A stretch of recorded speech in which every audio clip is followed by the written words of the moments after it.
Everyone who's played a Souls game has definitely run into one of those features where you're just like, you know, all those moments that made gamers rip their hair out and go on Reddit and type little comments that say, I hate this game, I want to uninstall the game. I'm not talking about difficult bosses. I'm talking about the things that really make people mad. Also loosely, little mistakes and gimmicks and little quirky bits, the features that everyone says horrible things about, other than me. These moments are peak, actually. These are the best bits of the game. Point 1. It adds to the charm of the game. This is quite an obvious one for like the mistakes, like that statue in Bloodborne that's floating, or the way you can fall off the edge in Undeadburg. When you look at it and you can see like how the game was built, and you see that it's not perfect, it brings you out of the immersion, but in a good way. It makes you see the game for what it is, and you're like, that's kind of interesting. For the really annoying features that make you want to rip your hair out, they even add charm. For example, the Shrine of Amana in Dark Souls 2 is my favourite. What maniac sat down at his computer making this game and decided, yeah, I want 100 sorcerers, I want water, I want pitfalls, I want everything, and I want it to be right before a boss. Have fun getting past this, guys. Despite how annoying it is, it gives it more character. That's my favourite point, I think. Another example, if you're playing a new game and you're walking around, you stumble across a poison swamp, half of your brain's gonna be like, oh, for fuck's sake, not again. But another half of your brain, I know it's in there. It's going, Miyazaki, you've done it again. I'm so glad that you kept up the tradition of having a poison swamp in every fucking game. Point 2. The really annoying sections actually are really rewarding. This is a very controversial take. Take this comment, for example.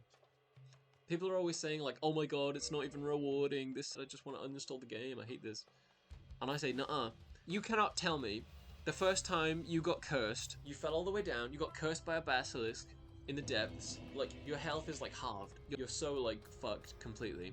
You can't tell me that it was not the best feeling ever when you scaled all the way back from the depths where that guy is, and like he uncurses you and your health goes all the way back to full, and like you learn for next time you need a curse stone, especially like getting past these really annoying sections, like even the winter lanterns in Bloodborne. Everyone dreads getting to that bit. Everyone's like, oh my god, I hate going past these. But once you've got past them, you're like, oh my god. Especially on your first attempt, getting past the annoying sections is the reward. Point 3. It's funny.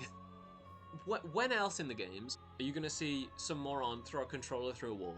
Or like, it's really fun to watch when a boulder randomly just falls on you, or like you fall through the floor and there's just 100 enemies running into a room full of bone wheels and immediately getting like, ow!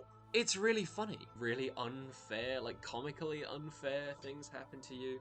It's evil, but like, it is kind of funny. Point number 4. This one's controversial.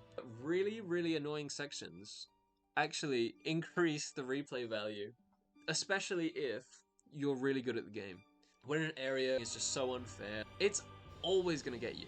No matter how good you are, there's always going to be something in these games that gets you. There's probably like absolute, best gamer in the world. They can hitless every boss.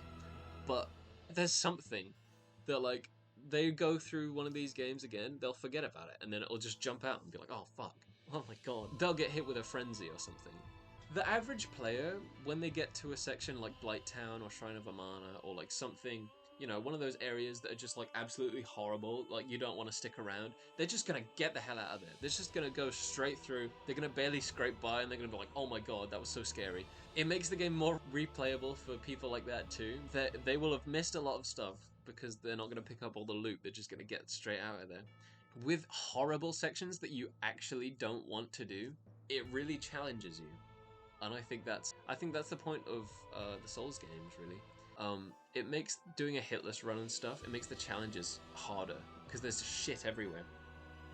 I'm gonna get fucking gamed by these bastards! Point 5, I guess?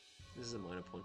Moments where it makes like the biggest Souls fan hate the game. It makes you question how good they are, which I think is quite an interesting one, because everyone puts the Souls games on a pedestal. And like I do too. But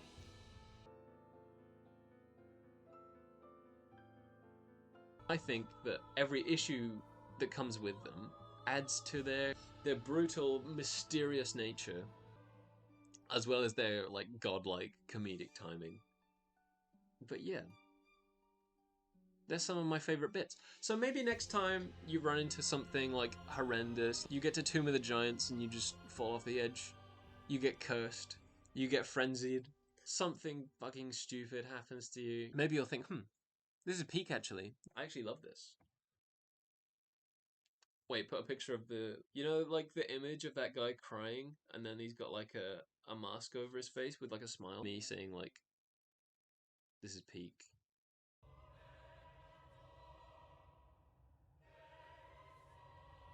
One extra point about the Winter Lanterns is they're so cool and popular that they made comics about them. Isn't that cool? I've got two of them. Yeah, look. Isn't that cool? Bet you didn't know Bloodborne had comics.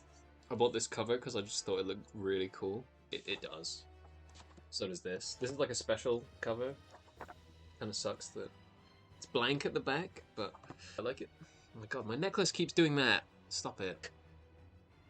Well, I've also got a Star Wars one. Isn't that cool? Isn't that cool, guys? Isn't that cool, everybody?